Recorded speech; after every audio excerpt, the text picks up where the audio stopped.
Hello, CDO is brought to you by K&M Events and Creatives Management, Nicole Abbas Datayan, Nikki TV, and Owen Online. Hello, CDO, akong paboritong life. You guys remember this? O, diba? Congratulations. Thank you. Show the best of CDO and the rest of beautiful Mindanao. Hapit ko na curious. Abi ko yellow ilang mumba. Mindanao lang. Mag-remind lang sa imo nga, life is but a dream. Just enjoy life. It's a Hello, CDO.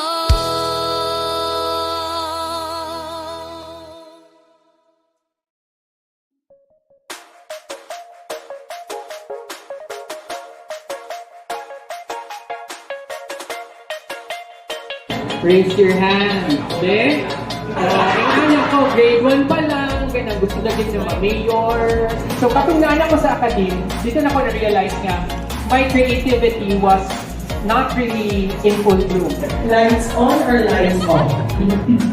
Not blending.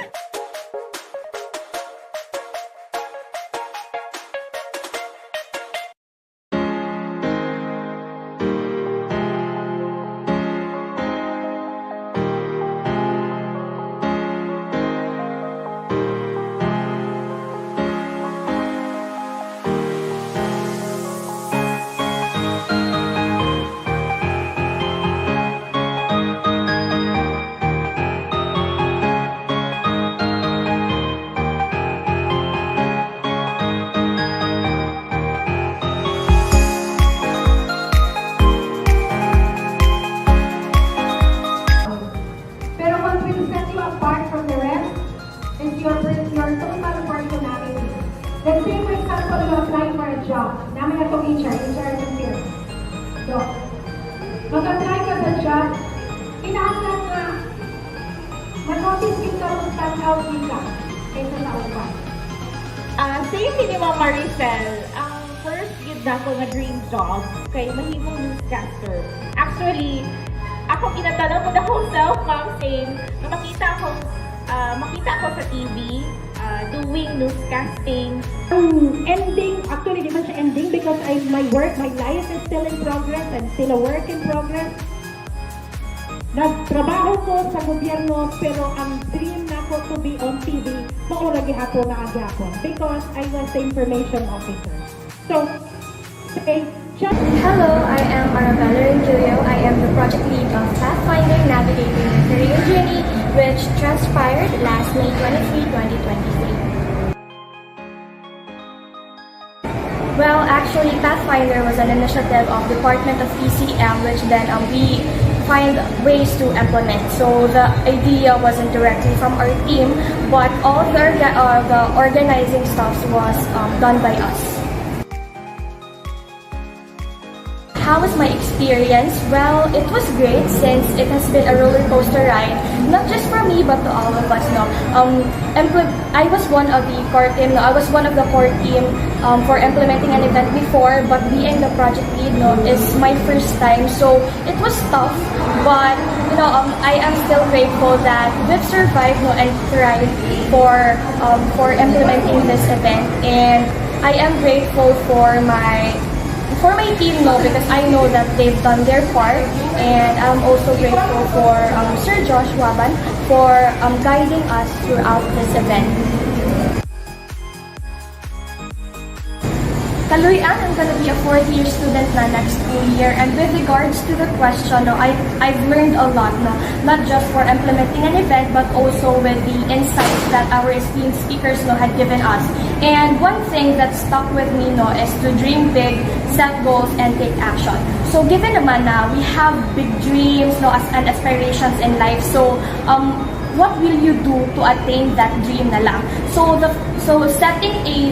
setting small goals, no, that is attainable, that will lead you to that future, no, is the key.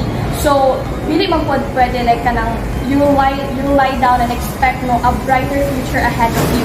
So you need to take action. No, actually, no, I want to share this now.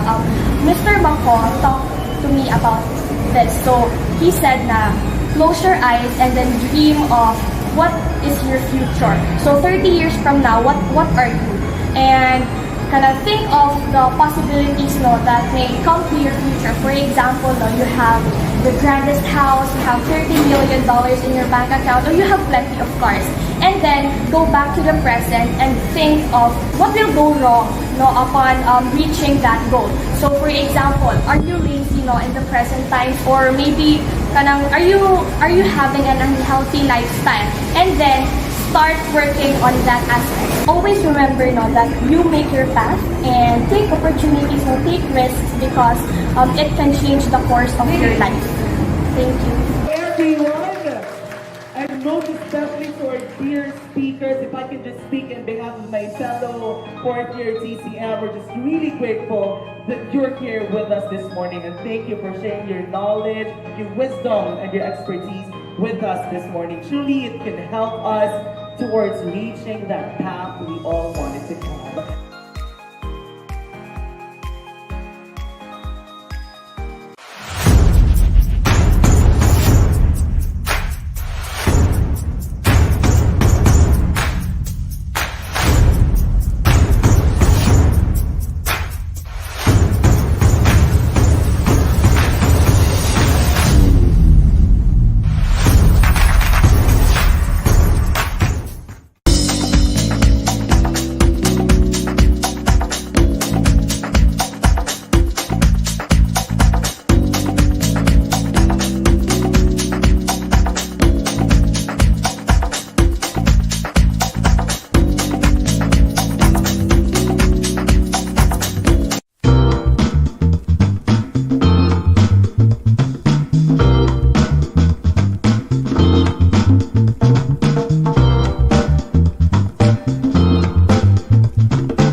Hello CDO, akong paboritong life. Guys, remember this? O, diba? Congratulations. Thank you. Show the best of CDO and the rest of beautiful Mindanao. Hapit ko na curious. Abi ko yellow ilang mo ba? Mindanao lang, Mag-remind lang sa imo nga, life is but a dream. Just enjoy life. it's a Hello CDO.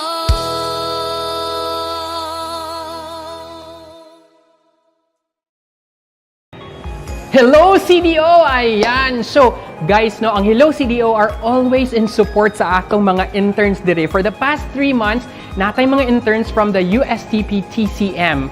And naata dinhi karon sa ilahang activity dinhi sa Maker Space at the LRC building of the USTP CDO campus.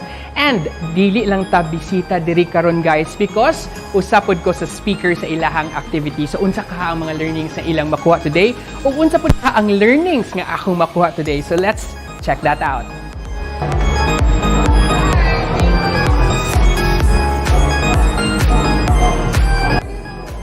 The purpose of this activity is for all TCM to be given the chance to find their path. That's it.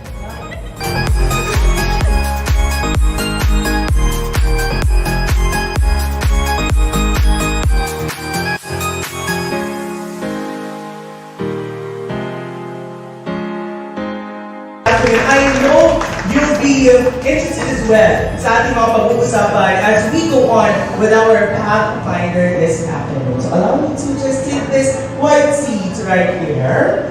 And hello po, good afternoon to all of you, and love to see those smiles. Any message muna for our mga ka-TCM this afternoon? You want to say something first before we begin this interview? There you go. Hi, good afternoon, everyone.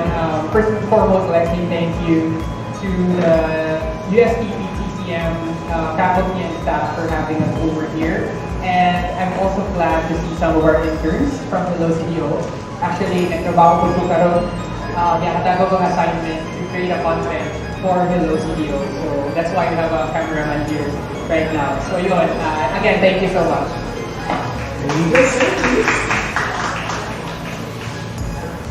Ang hapon, and salamat no, for inviting me. And first, I would like to say that I'm not a choreographer. Owen told me na magsayaw yung kakaroon ko. I have to definitely no. So I'm happy that I'm here so that we can and happy to see our training students, and hopefully that this afternoon is going to be a productive afternoon for all of us, and we hope to share, and you can share also with us. Daghang salamat. Hello, good afternoon. First of all, I would really like to thank Mr. Yana for inviting me. It's an honor to be here. It's actually my first time to be here in USTP. And I'm just so honored and thankful that I've been invited. Thank you, Mom, and for the faculty and staff of TCM. And hopefully we'll be able to ignite that spark in you in fulfilling your dreams and goals. Thank you. Hello. Hi, good afternoon everyone to USTP and TCM. It's my second time here in USTP. It's Atty. Marchie's first time. It's going to be my second time. You can ask us questions later. Just avoid asking us math questions. I would not be able to answer that later on. But hopefully, yes, again, this will be a productive afternoon to all of us. Good afternoon. Thank you very much. Now that you've already reached that part of the success of your careers, can you share us your journey before reaching sa kung asa mo kayo? Okay, so this is going to be very interesting because I'm about to cross another path in the next 2 weeks. But before I created 9,000 events, I used to work for CDO. Then at that time, I was handling cultural affairs and public affairs at the university. I decided, how about I go back to my passion and also control my own time, manage my own time, and also create something that I love. So that's why I decided to eventually quit teaching and quit the administrative post and just took the leap forward. It was a leap of faith. One day I just realized, okay, I'm gonna explore. It's scary, but it's also a very fulfilling experience to actually take that leap of faith. So that was 2017. So now I'm going to do another leap of faith. So in the next 2 weeks, I will be moving back to my hometown in Butuan to join an international NGO. I'm going back to a regular 9-to-5 job as the head of communication, marketing, and branding. And at the same time, although they have agreed that I will continue my business, so during weekends and off work, I will still handle and manage my business, 9,000 events. So, ano siya, it was a leap of faith. Sometimes you just have to have the courage to pursue what you like and see if this is something for you. And you will never know until you try. So muna ako experience. How about you, sir? Di ba nag-host? My passion has always been the arts, and at an early age, I knew that I loved to draw, I loved to create things. But then there was a crossroads at an early age. At 18, my grandfather told me that, why don't you enter politics? So there was a complete turnaround. So I became councilor for 2 terms, for 11 years. And then I became vice mayor of our hometown. And then I took a 9-to-5 job in Congress as chief of staff of Congressman Moreno. And then I became supervision administrator in the Capitol for another 9 years. And then after that, I pursued arts again. Because while I was in Manila, I was exposed again to the different art forms there, and I especially love visual arts. It's always been my passion. I love to paint, and I don't know how to dance. So I saw the opportunity there. I took some lessons, and then I pursued my dreams. And then, so now I'm still into development work. I partnered with USTP for Hamsa Isa Pa, and then I also pursued my creative side. So I'm into designing bags, and the bag of Lester is recreation. The bag design, the bag of Lester is like 30 years old. So it's like vintage, you know. So we're very proud because the communities that we help are also creatives, and then so the development worker in me and then the painter in me have come into full circle. So nakusa na. So the crossroads are good, and then we just have to be true to ourselves, and let's not make no. That's mistakes are good, no? Because that's part of life. And as I was talking with Josh earlier, rejections are part of life, and especially when you're in politics, sometimes you get rejected. Every 3 years, you get rejected, or you get appointed, no? Or you get elected. So we hope that we learn from those things. For me, if for Sir Owen it was a leap of faith. For me, it was actually careful planning when I took up law. I was already in production assistant at ABS-CBN, and actually it was Mr. Reed who introduced me to one of the just at ABS-CBN. That's why I was able to be part of ABS-CBN. And actually, that was my dream job. When I graduated mass communication, it was really my goal to work either at ABS-CBN or at GMA Network.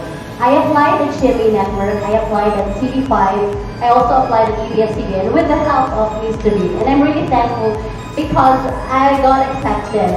And in that process when I was applying, actually it was not easy because you had to go through different process in their hiring. I had to take exam, and then it took almost 5 months, 6 months before they called me that I got hired. And when I got hired, I got interviewed by producers. One of them was even Direct Lauren Johnson. And actually, I have already planned everything there. Like, this is my dream company, ABS-CBN. I'm a mass comm graduate, so working at ABS-CBN was really my goal. And I wanted to become a newscaster, actually. I could have been there. But when I was inside ABS-CBN, I enjoyed working as a production assistant. You know, getting to work with famous artistas, Gabriel, Enrique Padilla, John White Cruz, Angel of Sin, name them. I'm able to work with them. And I was really having fun. But there was a point in my life, since I was already a mother at that time, working in a production where the life is so chaotic. For sure, you know how the work is in communication department or in the field of production. So there was a point wherein I felt that I need to choose between taking care of my family or pursuing my career.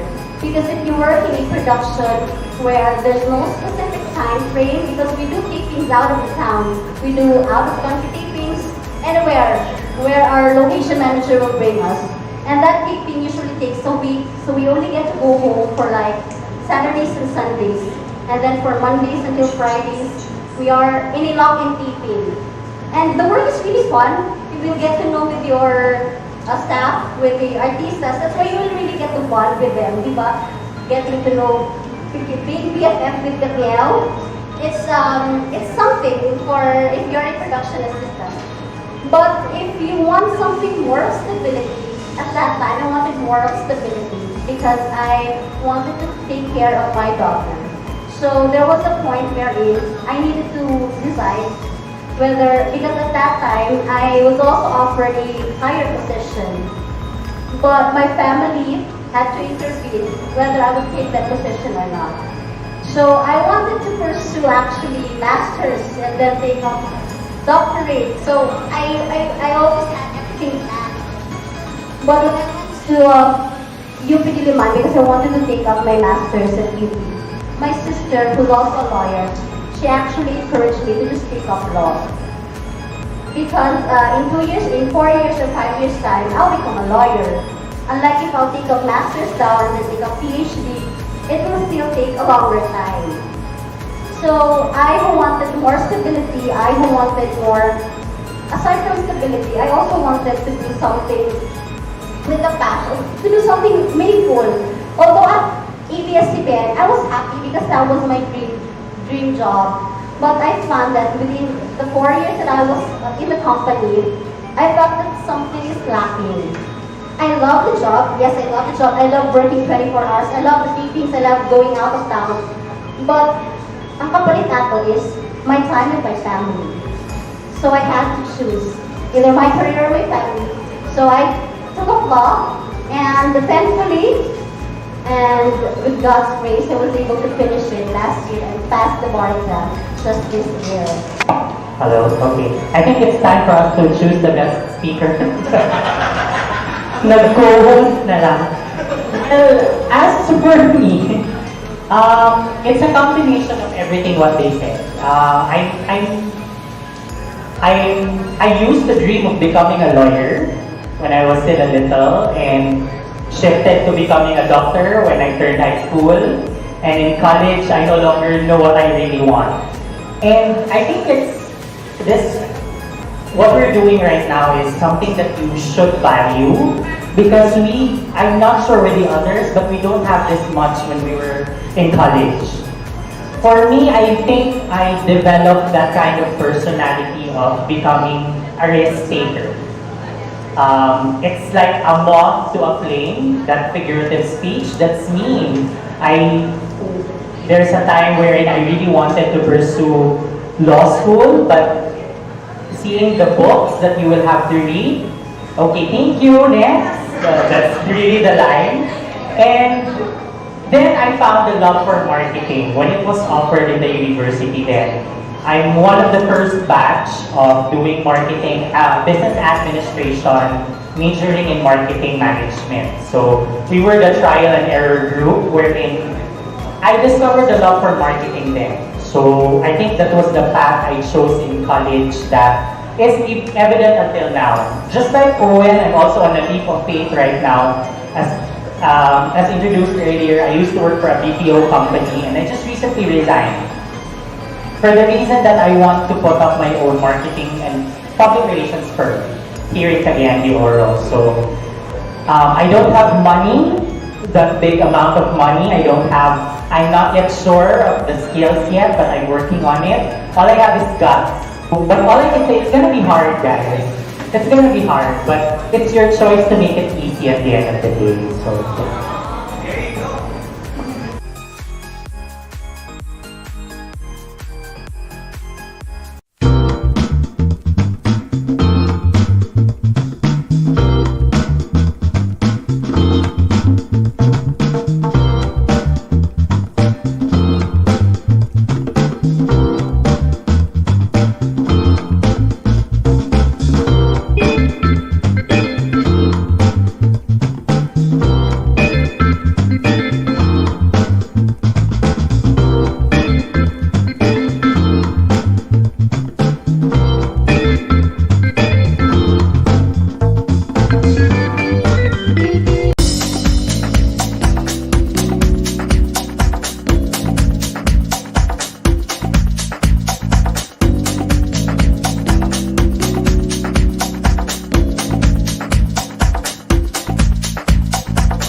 O, di ba? Congratulations. Thank you. Show the best of CDO and the rest of beautiful Mindanao. Kapit ko na curious. Abi ko yellow ilang mumba. Mag-remind lang sa imo nga, life is but a dream. Just enjoy life. It's a hello CDO.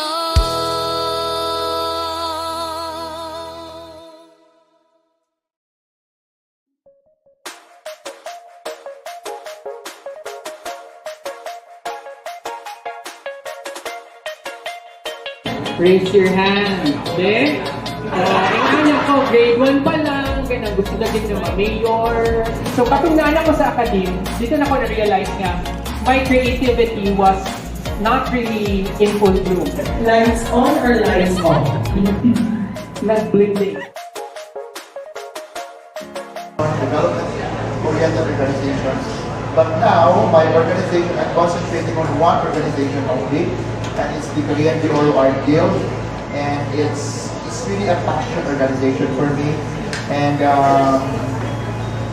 we are an organization of visual artists.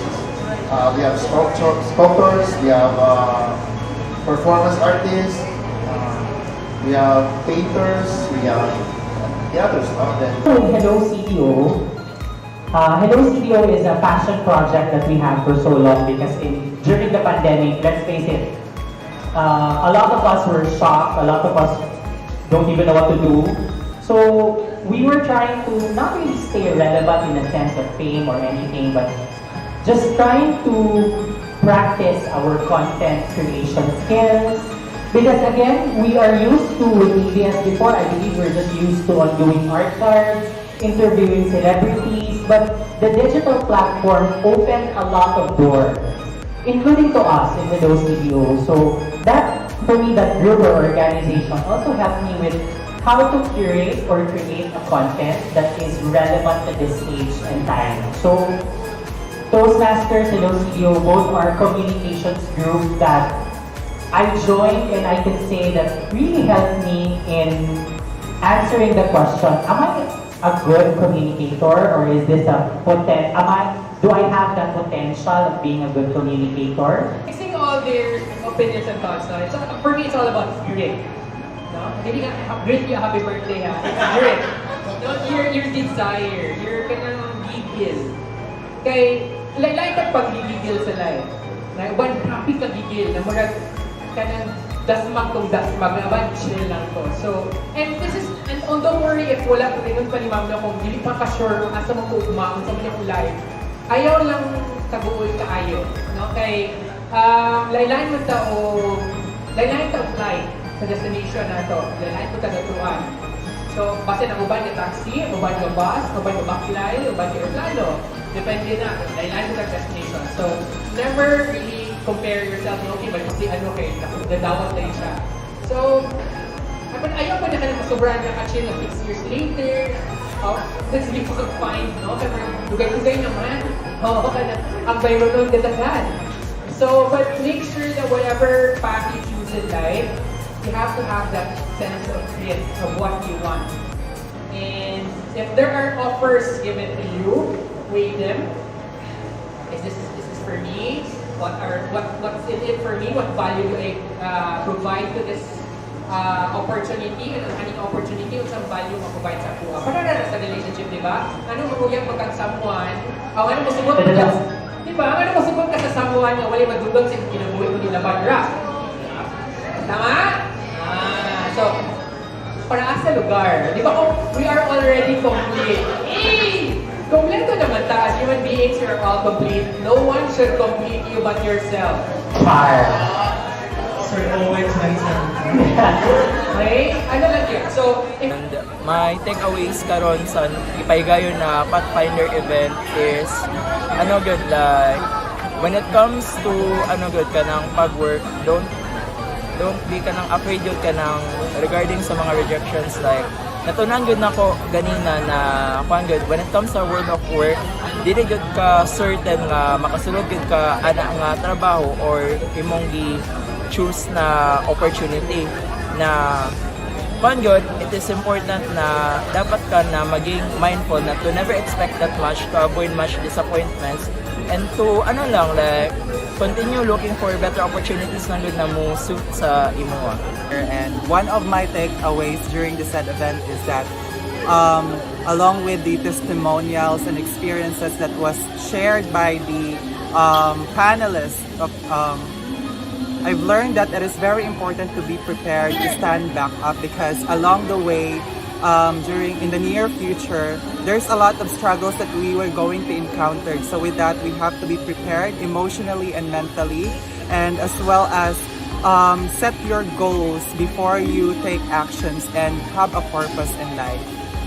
And this event is very significant for us as a graduating students, especially that we are going to go on separate ways and we don't know what life comes after graduation. And through the help of those speakers, we were able to have that kind of overview of what the corporate world is or what the reality is. And with this kind of experience, we were able to embark knowledges and wisdom that we can apply in our near future. I think the major takeaway that I learned from them is to really not be afraid to fail, because failure is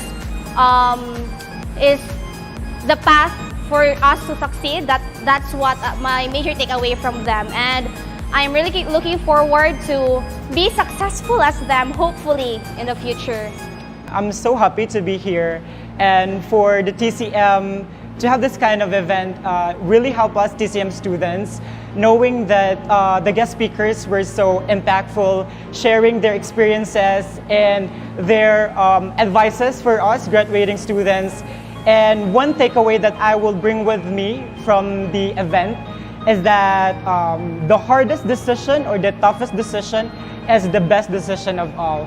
I didn't know that after I just watch the speaker told us about that earlier, and I think I will bring that my whole journey or in the corporate world or world of work.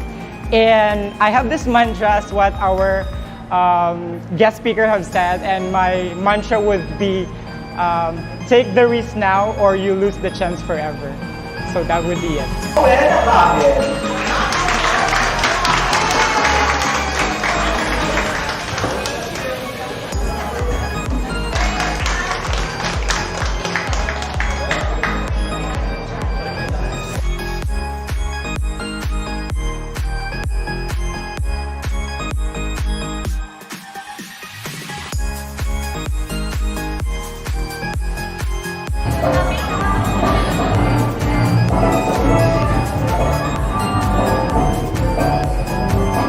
It was a very nice and learning experience. So I learned a lot from my co-guests, and I learned also a lot when the students were asked questions.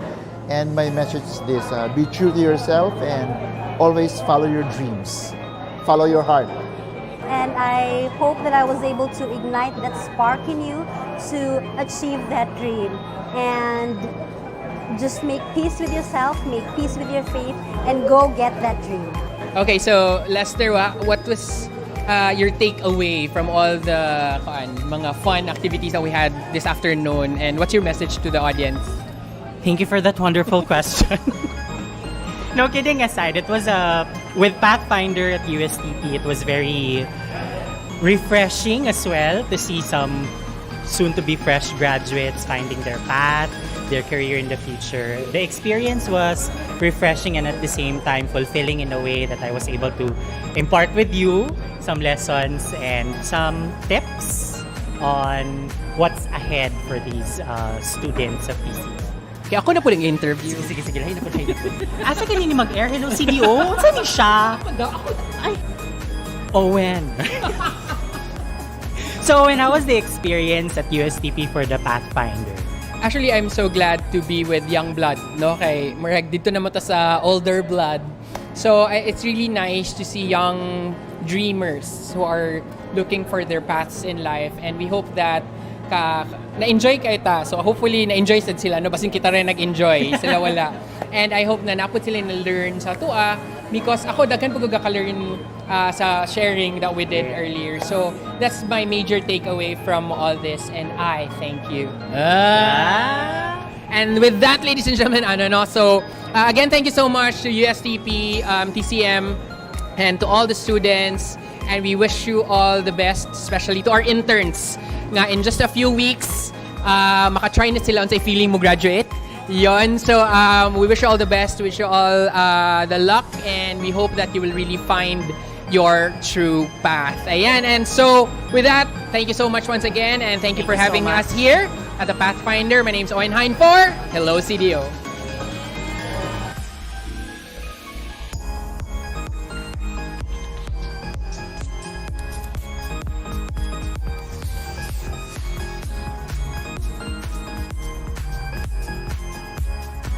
Question is, describe your idea of travel.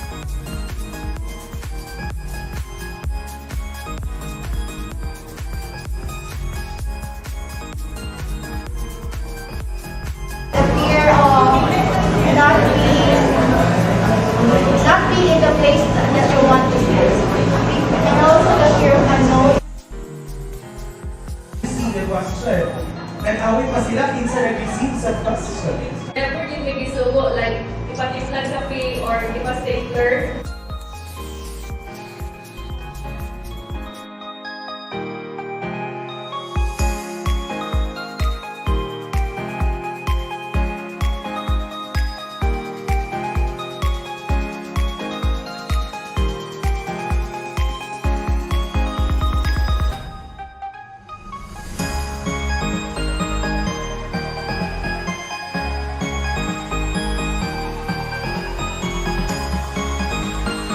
Hello CDO, akong paboritong life. You guys remember this? O, di ba? Congratulations. Thank you, thank you, thank you. Show the best of CDO and the rest of beautiful Mindanao. Hapit ko na curious. Abi ko yellow ilang mumba. Mag-remind lang sa imo nga, life is but a dream. Just enjoy life.